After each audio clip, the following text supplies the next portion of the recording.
Good afternoon, and welcome to the National Press Club. I'm Vivian Valberg, president of the club and correspondent for the Daily Oklahoman. I want to welcome all those National Press Club members and guests who are in our audience today, and also those listening to this luncheon live over the more than 260 stations of the National Public Radio Network. In addition, this luncheon will be carried on a delayed basis by the more than 1,100 cable television stations affiliated with C-SPAN, the Cable Satellite Public Affairs Network. If you have questions for our speaker, and I hope that you will, please write them on the cards which are at your table and send them up to me. I'll ask as many as time permits. You should know that our speaker next Monday will be Senator Robert Dole, chairman of the Senate Finance Committee, and on Thursday our speaker will be Alan Newharth, chairman and president of the Gannett Company, which has just introduced a new national newspaper. Now for the introduction of our distinguished head table guests. If you will withhold your applause until I've finished introducing them all, and if they would stand as I call their names. The Washington Bureau Chief of the Scripps League newspapers who organized today's luncheon, Lee Roderick. The United States Deputy Chief of Protocol, Thomas Nassif. The Minister of Trade of the Philippines, His Excellency Roberto Ungpin. National Editor of Hearst Newspapers, Joseph Kingsbury Smith. The Assistant Secretary of State for East Asian and Pacific Affairs, the Honorable John Holdridge. The Ambassador of the Philippines, His Excellency Benjamin T. Romualdez. Publisher of the Washington Times, Jim Whalen. The Minister of Information of the Philippines, His Excellency Gregoria Sendanya. United Press International Diplomatic Correspondent, Jim Anderson. United States Senator from Hawaii, the Honorable Daniel K. Inouye. Prime Minister of the Philippines, His Excellency Cesar Virata. From Crane Communications, the Chairman of the National Press Club Speakers Committee, Stanley Cohen. The Minister of Foreign Affairs of the Philippines, His Excellency Carlos Romulo, I'm sorry.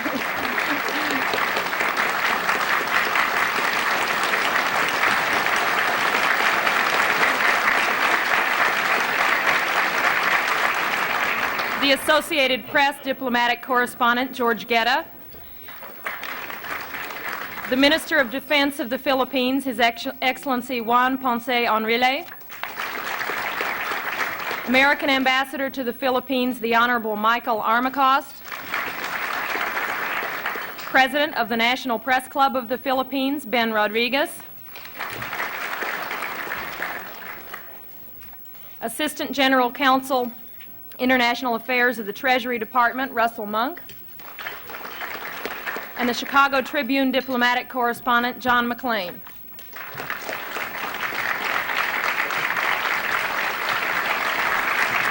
Thank you.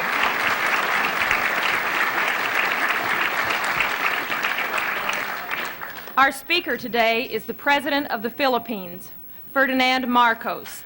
It has been 16 years since President Marcos came to the United States on an official visit, and 16 years since we first welcomed him to our podium at the National Press Club.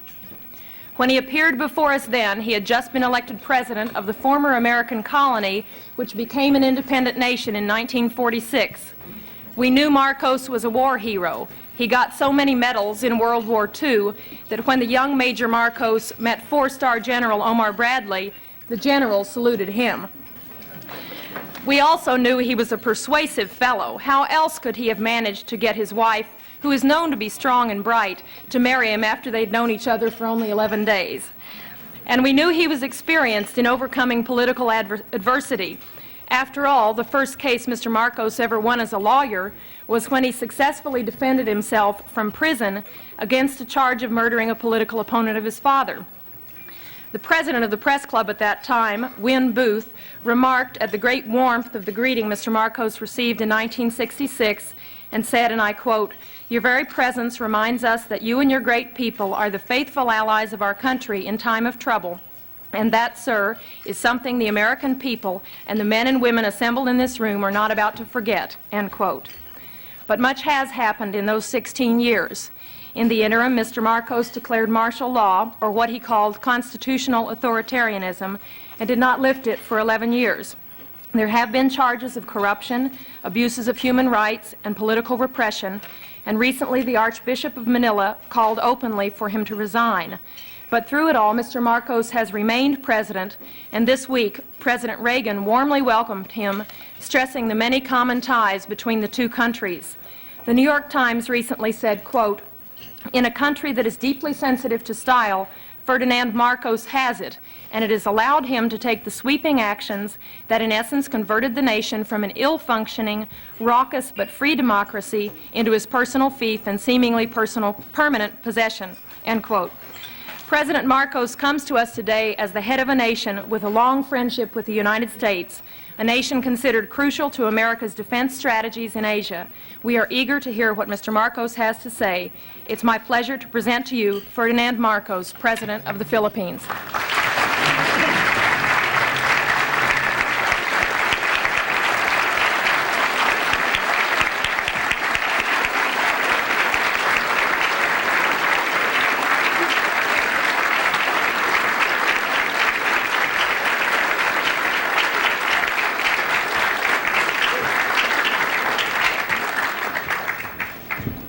Thank you very much, Madam President. Distinguished guests, my friends.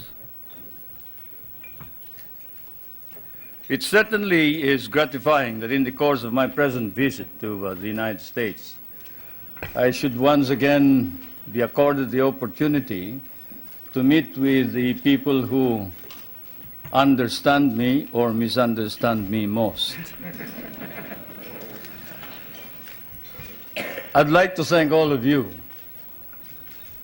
I remember that our relationship, the relationship between the two countries can be opened up at one of 2 points by the historian or the curious investigator into world events. One, the military, which was Admiral or then Commodore Dewey, sinking the Spanish fleet under Montojo on May 1st, 1898 in Manila Bay, and with the help of the Filipino revolutionaries under General or President Emilio Aguinaldo, who then proclaimed the first Philippine Republic. Incidentally, President Emilio Aguinaldo was the grandfather of Prime Minister Cesar Virata, who is here. My grandfather only commanded the revolutionary forces. We have changed places since then. Either that point of entry is chosen or the more sedate commercial one 100 years back. 1796, the brig Astrea, sailing out of Salem, Massachusetts, towards Lisbon, and then to Manila, selling her wares there for 5 months, carrying that amateur and self-taught mathematician and navigator, Nathaniel Blow-Ditz, whom you must have heard, who later, in 1806, authored The Practical American Navigator, for he had discovered the simple way of determining longitude through the long voyage across the Pacific. The American government bought the rights after 2 editions, and it has become standard text for all those who study salesmanship from Kings Point to Annapolis. Either way, it has been dramatic and historic, and it was always to be so. There was always extreme on both sides, enmity, if not enmity, extreme friendship, a relationship of love, hate. And this is my fate and destiny. I thank you all for this privilege and this honor. It may be said that an official journal like mine ought always to visit with this press association, for, as someone once observed correctly, the American press is, of course, the fourth branch of government in this country. And then also it is well to remember that the so-called solicitude with which Americans regard developments in the Philippines is perhaps now more pronounced than in the devoted reportage by the American press on our country. This keen of the American interest of the American press notwithstanding, there is, I fear, some confusion in this country of what is happening in the Philippines today. It has been one of the shocks I encountered while preparing for my present journey, and also upon arrival here in Washington, to read in one of your outstanding papers a statement to the effect that the Philippines is still under military rule, which it is not, and that there is no civil government.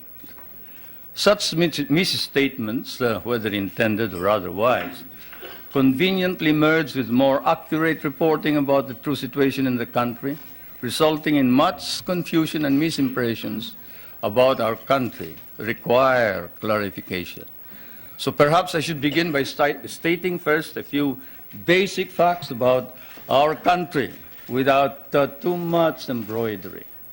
The Philippines is a republican state with a duly elected government at national and community level. We have a national constitution duly drafted by a constitutional convention elected and convened in 1970 and duly ratified by our people in 1973. Under that constitution, ours is a modified form of presidential government with a National Assembly constituted by assemblymen elected by regions in 1978 and a president directly elected by the people in 1981.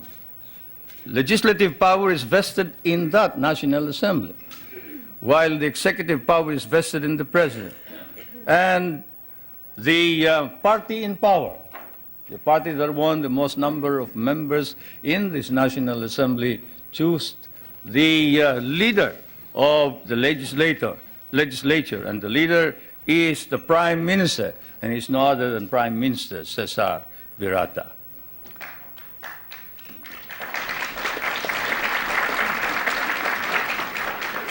We have an independent judiciary which is under the full supervision of a Supreme Court. While it is claimed that human rights are not protected by the courts, or that civil rights are not duly enhanced by the Constitution, because there is no way of seeking, say, the remedy of a writ of habeas corpus.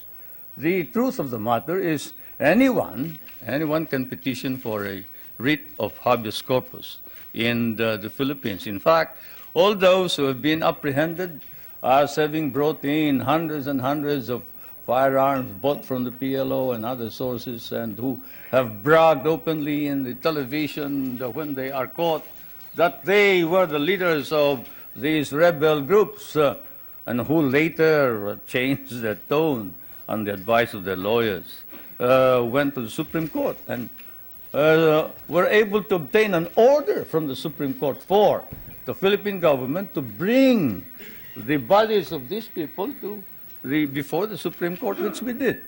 There is not a single man who has filed a petition for a writ of habeas corpus who has not been able to compel the government to bring the body of all those petitioners to the Supreme Court. In fact, the Supreme Court ordered an investigation on the allegations of torture, and the results were negative.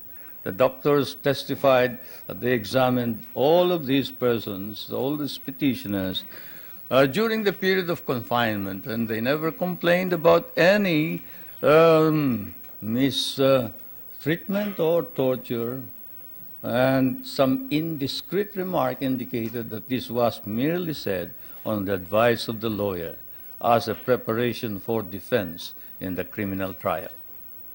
Now let's review the overall measures. All measures that have been issued by the President were issued at his instance alone? No. They are issued after a meeting of what is known as the party caucus. You who have studied constitutional law know that in a modified parliamentary or presidential form of government, the President actually doesn't make the decisions. He may lead the party, and therefore in the caucus, he may exert influence in the caucus, but the caucus decides what is going to happen. What is the policy to be adopted? In fact, our Constitution institutionalizes this procedure and states that the program and policy of government shall be adopted by the Cabinet, submitted to the President for approval, but shall be responsible to the members of the National Assembly or the Batasang Pambansa, and for which the Prime Minister must stand. If he is rejected, then he must quit. He must resign, and a new Prime Minister must be appointed. Now, all cases are appealable to the Supreme Court, including cases of security against the state. We have a system of local government and administration throughout the country. In all, there are 73 provinces, 60 cities, 1,502 municipalities, 42,000 barangays, in each of which there are regular elections. Barangays are the villages. We just had elections this year. The election for president occurred in 1981. Under the Constitution, the people have a right of recall. They can recall anyone who has been elected by 1/5 of all the voters who voted in the last elections. A vote of 1/5 will suffice to call a new election for any given post. Our Constitution likewise provides for a Bill of Rights, which guarantees protection of the political and civil rights of all individuals, regardless of color or creed. Incidentally, that statement allegedly made by Cardinal Sin has been denied by Cardinal Sin. I was surprised that you haven't heard about it. This just goes to prove that there is some time lag when you move towards the West.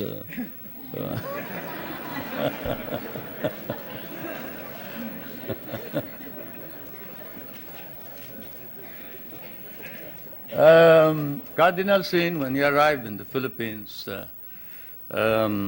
appeared before some of our friends and said, look, there is no quarrel between the church and state, and the church and state are separate. I have no intention of intervening in political affairs. I have not stated that the president should resign. That's his business. That's the business of the people.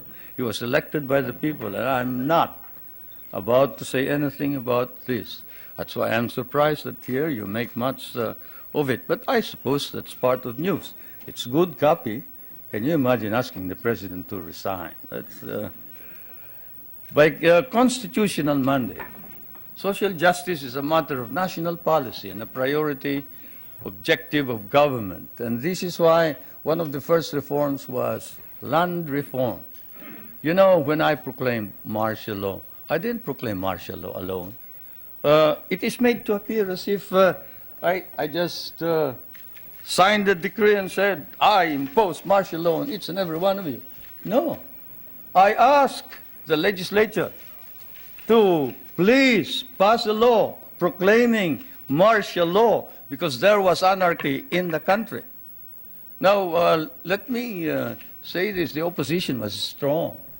And they were members of the Security Council, and somehow they had adopted a resolution which required that there be a unanimous vote for the armed forces to be able to move. And therefore, the armed forces was immobilized. At the same time, I asked the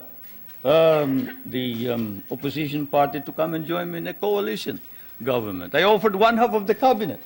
And of course, they laughed at me and said, Why should we join you? We're going to take over the government.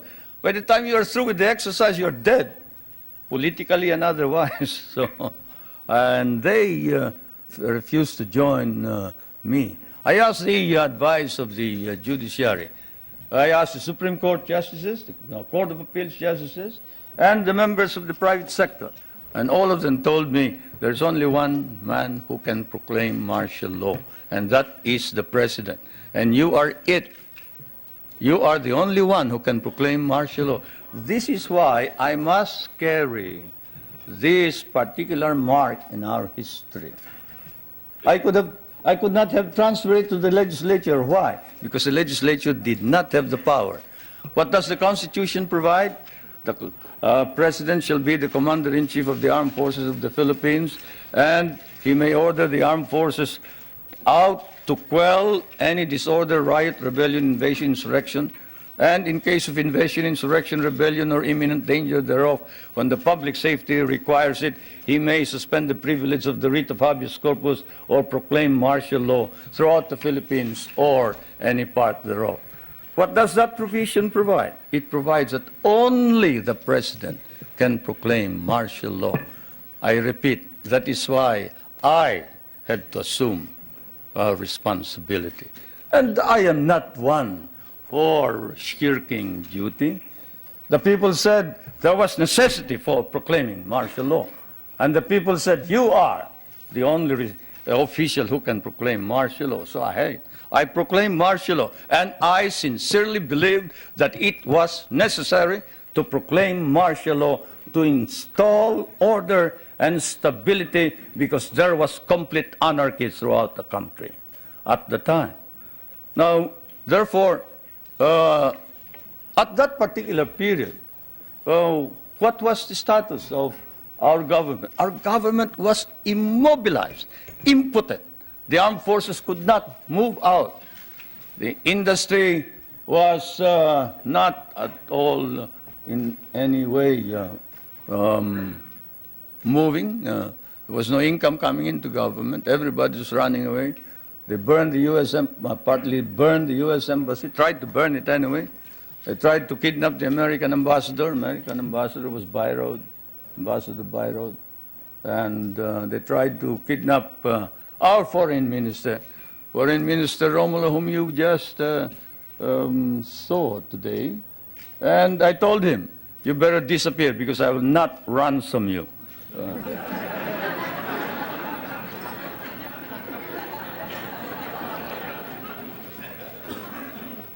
But whatever it is, they burned the Manila International Airport, they bombed the Supreme Court, they bombed the Constitutional Convention, they bombed the City Hall, they burned part of Malacanang Palace, they attempted to kidnap my children, they attempted to kill the President 8 times. There was, of course, an attempted assassination against the First Lady. You all know about that. And this required that I immediately act on it, and so I did. Now, we established land reform. We were fighting a group known as the Hukbalahap, Hukbong Nagpapalaya ng Bayan. It was socialist inclined. It was leftist. But they were friends of mine because we had fought in the Second World War together. And so I approached them and I said, look, I'm going to establish land reform. If you're fighting for land reform against the feudalistic agrarian system, then you must join me. And they did. I want to introduce to you the leader of that rebellion, who is now present and is a part of the government, Mr. Luis Taruk.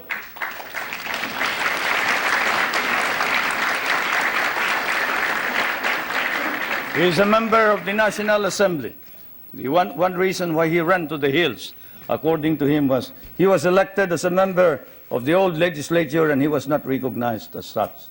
He and the others.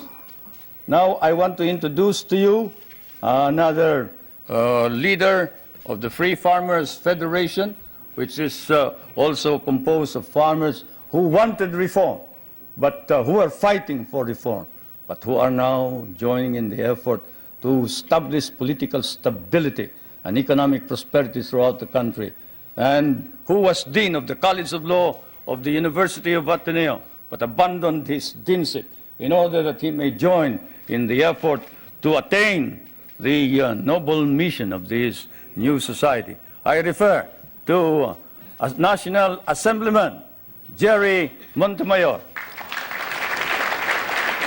President of the Federation of Free Farmers of the Philippines.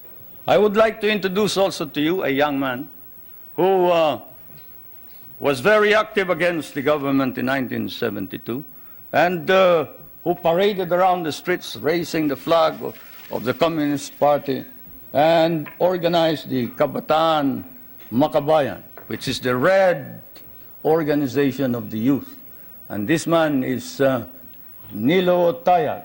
Is he here? Anyway, he is somewhere around here. But they have all joined, all these activists, to prove to you that all these stories about our being oppressive against our enemies and our friends, they've all joined the government to help reform and drive out all the corrupt people in the government. We have an ombudsman. We are the only country with an ombudsman. You know what an ombudsman is. He's the officer who watches over the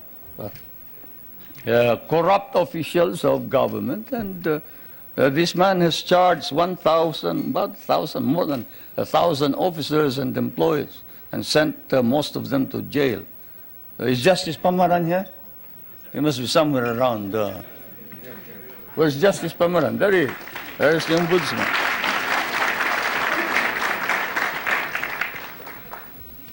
And we have not deprived anybody of private property. On the contrary, while we are a free enterprise society, we have an egalitarian base. We recognize private property, encourage private initiative. Our Constitution explicitly recognizes the importance of developing the national economy and protecting the patrimony of the nation.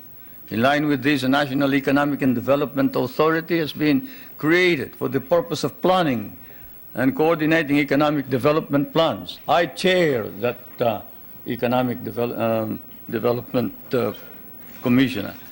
Now, I did not come all the way here to recite these basic facts to you, but it is best that we wrote this at once they form an important background of understanding the developments in my country. Relations between the United States and the Philippines now span, I'd say 84 years if you mark the Battle of Manila Bay, 184 years perhaps if you mark the brig Salem, from Salem, which when it returned to Salem brought back hides, indigo, lumber, pepper, and paid 24,000 in tariff duties. Many things don't change, not even tariff duties. Anyway, the trade between our countries is covered by a trade agreement. The military and security matters are covered by 3 agreements. Those agreements are, and I will now ask our friends in my staff to distribute these agreements to you, or as many as can receive them. These agreements are the Mutual Defense Pact, the Military Assistance Agreement, and the Military Facilities Agreement, which is due for review this coming year. President Reagan and I have agreed with the members of our cabinet that the review will start in April, probably we'll finish it by August. Through it all, our relationships develop in a way unique to nations so disparate in size and circumstances and so distant from each other. The direction which American colonization took in the Philippines in the political, economic, and military, cultural spheres were such that for us, relations with the United States would remain crucial for a while. It is said that language is the greatest conveyor of culture. If that be so, if that wise man who said that is right, then your language has certainly conveyed to my country your culture. And this is why the relationship between our countries is something undefined. Our interests may have diverged in the period after our recovery of national independence in 1946, but this relationship has endured. And the question that is often asked is, does the Republic of the Philippines differ from the American Republic? Yes and no. It doesn't differ in the sense that it is democratic, but it differs in the sense that we have a prime minister, and in the sense that we try and make the legislature and the president or the executive work together. We cannot afford any stalemates. We cannot afford any delays. It is a modified presidential form of government, while yours is a complete and pure presidential form of government. Why did we change this? Because we cannot afford stalemates and deadlocks. Yours is a strong economy and a military power. Ours is a weak country. We cannot afford to delay and postpone decisions pending the debates between Congress and the President or the Prime Minister. The poorer third world countries cannot. And so, my friends, that is the situation. I am now going to ask also that my staff distribute to you the social and economic indicators of my country in showing to you the dynamism and the vitality of our economy. We have changed our economy such that we hope to be able to be self-sufficient. We were importing rice before. The last time we imported rice was in 1976, 77. We paid $500 million for that price. Today, we are exporting rice to our neighboring countries. And the per capita income was about $200. Now, it is more than $800 per capita income. The gross national income has increased 5 times. I need not go any further. I'll wait for the questions, and now I am ready for interrogation.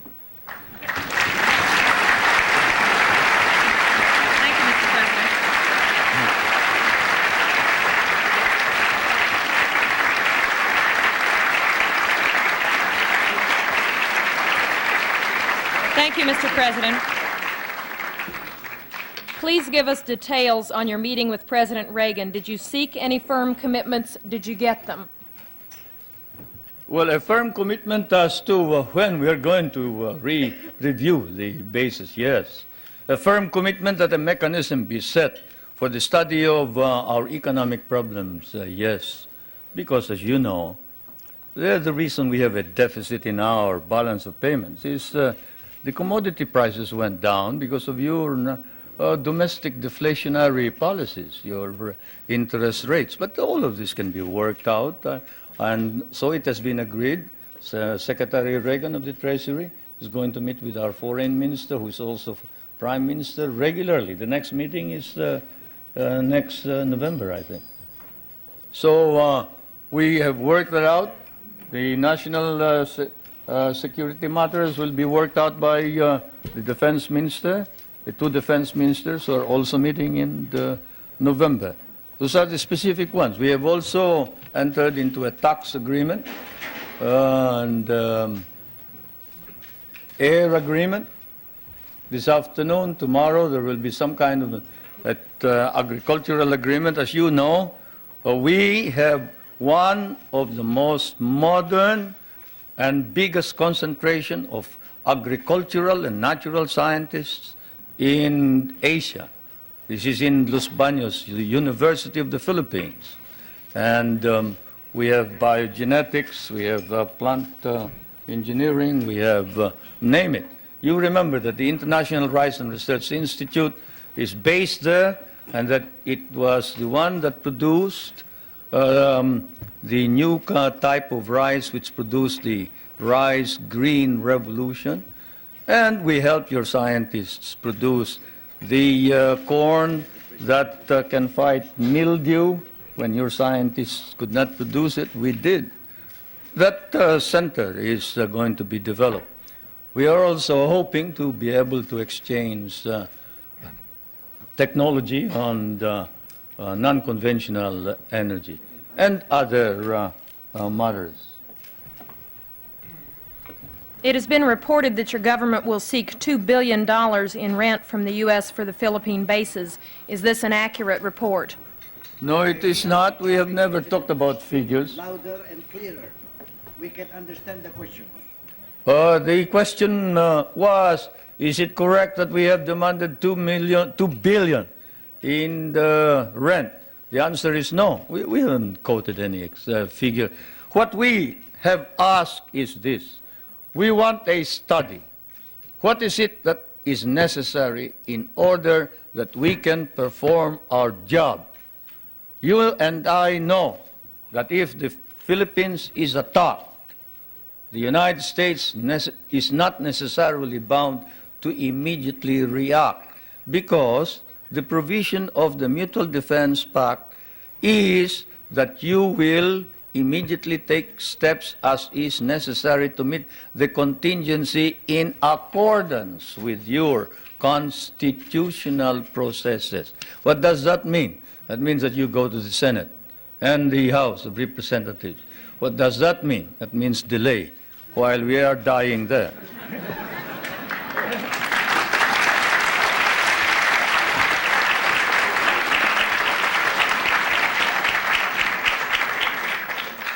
Most of our allies in Europe, concerned about resisting communism, give the U.S. free bases and even share the cost. Why shouldn't we expect the same kind of cooperation from the Philippines instead of demands for more rent? Well, for one thing, you haven't exactly paid for what we lost in the last war. If we must make an accounting, 75% of our cities were devastated in the last war. We lost 1 million men. Shall I quote you the statements of Roosevelt and MacArthur that every Carabao will be paid for? Shall I tell you that the veterans who were inducted into the USAF, the United States Armed Forces of the Philippines, of the Far East, your armed forces, were paid only 1/2 the salary of your soldiers? Shall I tell you that we almost turned communists because you refused to recognize us? Shall I tell you that I had a difficult time stopping my guerrillas, 25,000 of them from joining the communists, because precisely you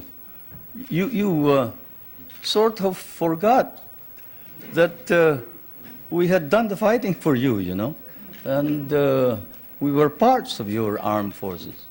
But in fairness to the American Congress, when we came here and we called attention to the fact that we had been abandoned and forgotten, they themselves in outrage immediately passed a law recognizing the services of the Filipino and reinstating them as parts of the United States Armed Forces in the Far East, including back pay and benefits.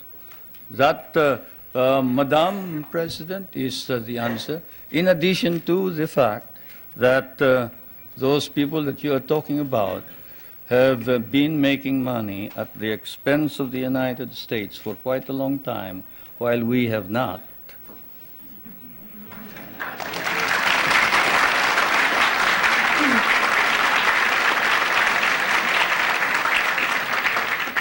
After the attack on Pearl Harbor, U.S. bases in the Philippines could not be defended. Why should we expect that in another war these bases would be more reliable? That's one of the questions that I wanted to find out.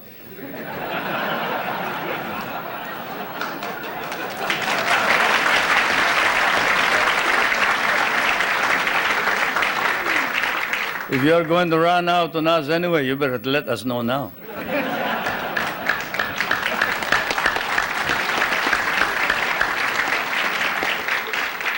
Is it true President Reagan has not raised with you any concern about repression and human rights? Well, he sort of spoke of the fact that we have all this constitutional provision. But we did speak of the fact that we must maintain and enhance human rights in general. But this fault finding that we found in some of these reports before isn't there. There is this open-mindedness and fairness which we expected of America and the Americans. The Americans that I know, the Americans who fought beside me, the Americans who bled with me in many a battlefield, was a fair man. He was a just man. He was a courageous man. He was a man who saw right and did right. And it is not fair to accuse the Philippines of any violation of human rights when there has been no violation. Those, if there has been any violation, we punish those who have violated. And I now ask that this particular writing of one of the most celebrated figures, who claims to have, at the beginning of the campaign against my government, claims to have been maltreated by some of the military men, now reports exactly what happened. I ask that my staff distribute the letter of Herrera, Trinidad Herrera. You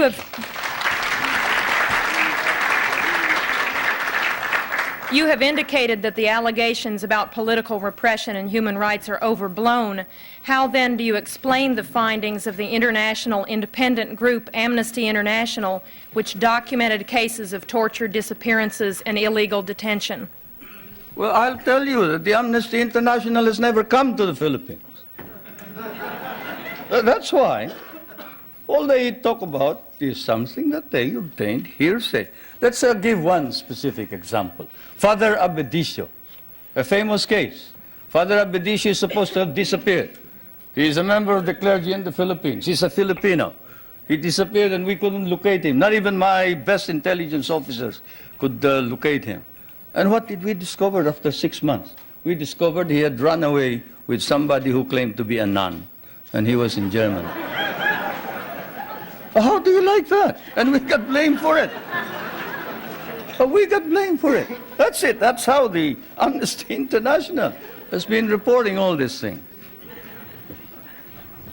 This questioner says, I have been in Manila and talked with both Filipino and U.S. businessmen. They say the Philippines are the most corrupt nation in the Association of Southeast Asian Nations, and that your wife's nickname is Miss 10%. Will you comment? They must mistake us for another nation. He must have been living in the bar. Because I can tell you, there is this man, Justice Pamaran, whom I just introduced to you. He is the ombudsman. You who know what an ombudsman is, knows exactly what he can do. He doesn't wait for evidence. Any rumor whatsoever, and he investigates it. You talk about my wife. Not that I would like to defend her. She can defend herself any time. She's quite capable. But perhaps that statement was said of another First Lady, not my wife. Certainly not my wife. Perhaps I can tell you that the property of the Marcoses has been brought into a blind trust. And not a 2020 blind trust either. It's a real blind trust. And we don't know exactly how that blind trust operates the property. The only property that we have control of are two or three houses, one in the province of Ilocos Norte, no, two. Two in the province of Leyte and one in Manila, 5. Then the schooling for the children up to possibly a doctorate. Beyond that, all income goes into the Marcos Foundation, which is the foundation that embraces all property. Do you think that if there was any corruption by the Marcos family, that we can maintain the present prestige and leadership of the Marcoses in the Philippines? What do you think the Filipinos are? They are a very literate people. Literacy in the Philippines has increased up to 90% nationwide, and in Manila it is 100% literacy.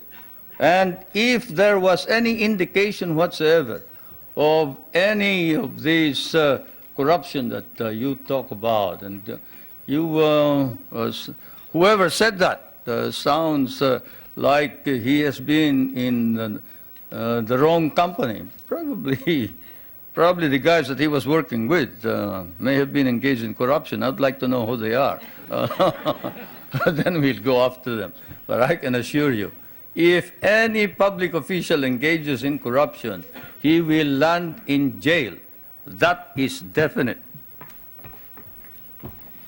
What do you say to critics who say your health is poor and you won't be around very long, but your wife may be? Anybody want to try me in the ring?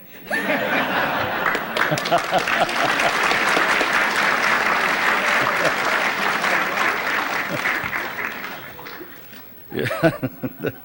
Ridiculous. I refuse to answer questions like that.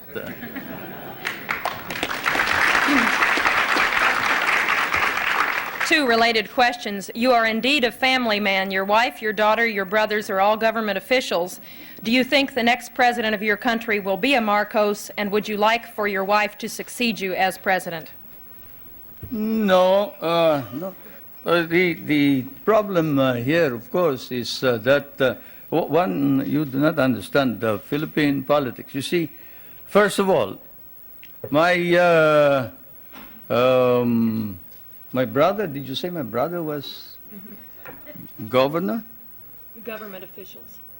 My brother volunteered his services for Medicare. Did you want him to withdraw his voluntary services as a medical officer? He is serving our country practically free, abandoned a very profitable medical career in order to serve what we have as Medicare, which is your Medicaid, no? Yes. He is not a government official by any means. This is a voluntary organization. My wife was elected. He was elected because the candidates wanted to include him, to include her. They wanted somebody to carry them. Minister Romulo will tell you that without the support of the governor, who happens to be well liked by the people of Manila, they probably wouldn't have won in the last elections. It's just a matter of helping out in the political campaign. My daughter is the voluntary head of a group of village leaders. That is not a political organization. That's not a government organization. This is an association of young kids who are organized in order that they can help each other. Kabataan Barangay. And I am surprised that you hold it against these young kids, that they get together so they can play football, they can encourage sports, they can encourage people, the young kids from going into drugs. Don't you think that you should also organize something here in the United States and get somebody to stop the young kids from going into drugs and instead go into sports? Well, that's what they're doing. Now, with respect to the other officials, the question, of course, doesn't specify. Let me put it this way. As I told you, our government is a caucus government, consensus. When the consensus of the party demanded that I appoint the First Lady as a member of the Executive Committee, I had an agreement with them, and that is that she would not become President or Prime Minister. At the beginning, even Prime Minister Cesar Virata was for the First Lady becoming Prime Minister. But the First Lady and I stood our ground, and we nominated the Prime Minister Virata instead. Now, is that the action of anybody who is preparing to take over as a dynasty? Now, my other daughter, well, she is in Pennsylvania. She's studying voice culture, and she is in anthropology. I don't see what connection that has with politics. Mr. President, your opponents say this trip is costing between $5 million and $20 million. What is the budget for your trip? It's ridiculous. My cabinet is spending only a very minuscule part of that. If there are any people who have joined this group, they are on their own. I'm sorry to say. They're on their own. Do you believe the United States now has a consistent, understandable policy toward the Philippines and East Asia? Shouldn't you ask that of the United States leaders, not me? But as far as I'm concerned, yes, insofar as we can understand. What I see is a resurgent American nation under a new leadership, trying its very best, earnestly trying to arrest decline and slide in prestige and in policy, in domestic and foreign policy. That is what we see from the outside. There is an earnest effort to prevent drift and confusion. Now, we would like to encourage that because among the small nations, there's no possibility of any progress so long as there is instability throughout the world. And so, as I said last night, what I see now, 16 years after my last visit, actually my last visit was when I came to participate in the memorial services of President Eisenhower in 1969, not 1966, 1969. And, but what I see here is while in the past America was in the dark, and there were doubts and misgivings. There were fears that you were tiring, you were weary, you doubted your own strength, you didn't know where you were going. But now there is hope, and the phenomenon is what we see is an America emerging out of the shadows. It's still partly in the shadows, but it's trying to emerge. And certainly under the leadership of President Reagan, it's trying to organize an integrated, understandable foreign policy. And that's what we see.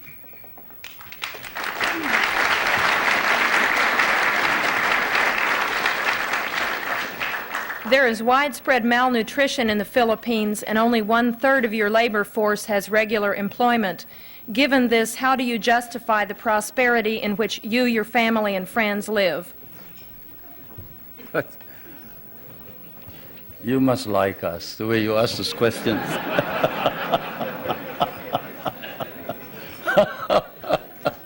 Anyway, I don't know where you get your figures, but the unemployment figure in the Philippines is 4%. I don't know what's yours. I do know what's yours, but have you heard of the KKK, not the Ku Klux Klan, but we have a program which harnesses the energies of those who are half employed, like those who are in the farms. You see, those who wait for the coconuts to fall or who plant rice are partly employed. And so we allow them to engage in what we call small, medium-scale industries, contract work. Where, in what country do you see, say, a boot block? A boot block. Go to a rural bank and say, look, I used to borrow money from this usurious lender here. I borrow 5 pesos in the morning, I have to pay him 6 pesos in the afternoon. Can't you lend me 50 pesos now and I will repay you later on? I have no collateral, I am unknown, I live in the streets. And in what country will you see the rural bank lend this bootblack money, after looking at his shoeshine stand and gathering all the other shoeshine boys and putting them to work and getting them to repay this indebtedness, not in a week, but perhaps even in a day. Or fishermen who live a hand-to-mouth existence. Even here, in your prosperous United States, can a poor fisherman go to a bank and borrow money on his name, on his signature? He cannot. But here in the Philippines, he can. A poor fisherman can go to the bank and say, look, I live in so-and-so, and the chairman of my village can certify that I am a poor fisherman. And I would like to organize a group. Can you lend us 5,000 so I can buy a motor, I can buy a net, I can buy a small boat, and we can improve our earnings. And under our laws, we have set aside funds which then are lent out. And we have been able to lend out about 1,200 million pesos under this scheme, and they have been repaid. They have been repaid, and that's the worst part about it, isn't it? Many people don't believe it, but they have been repaid.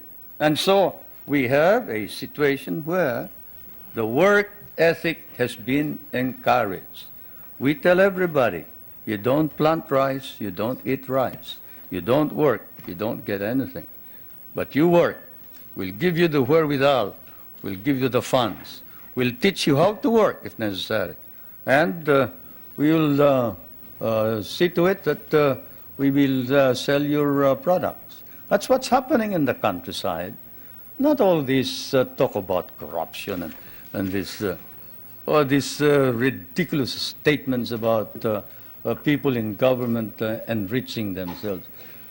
When you have activists like Luis Tarok and Jerry Montemayor and Nilo Tayag and these men who were ready to kill the president, but who now says that the reforms that are being instituted are for the good and welfare of the country, you don't engage in any of this foolishness that you talk about.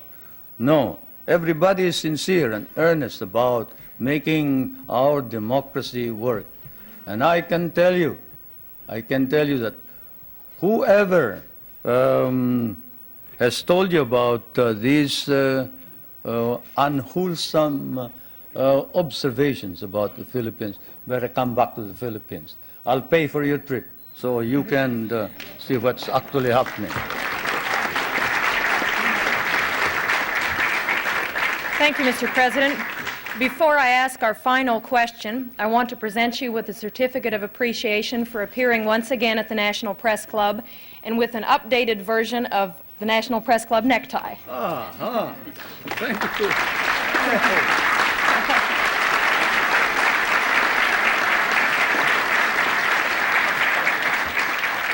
And now our last question. Is it really true, as your biography states, that you were born in a thunderstorm?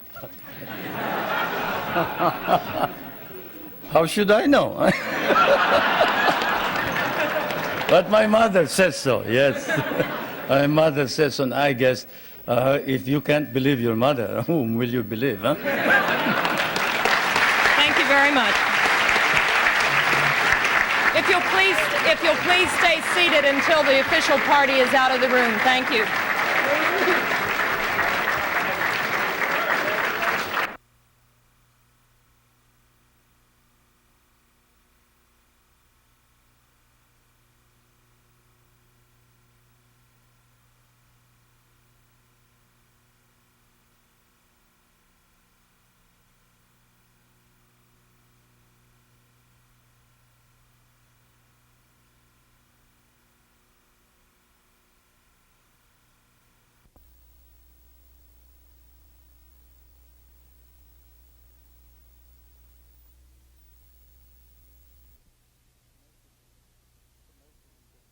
To make them in good faith. I'm sure of that. May I just raise one more philosophical question? You are certainly one of the most articulate spokespersons for this administration. and I'm sure that your range of intellect covers very broad fields, so the question, I hope, will be a fair one.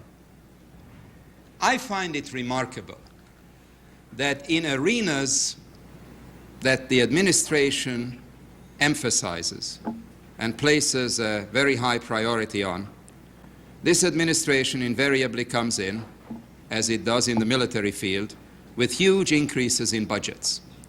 And the justifications are always couched in terms of desperately needed additional funding, as we are debating this minute on the floor, additional funding for chemical weapons. In arenas where the administration's priority and interest seems to be very limited, as in my view in the environmental field, the administration's rhetoric is one of cost effectiveness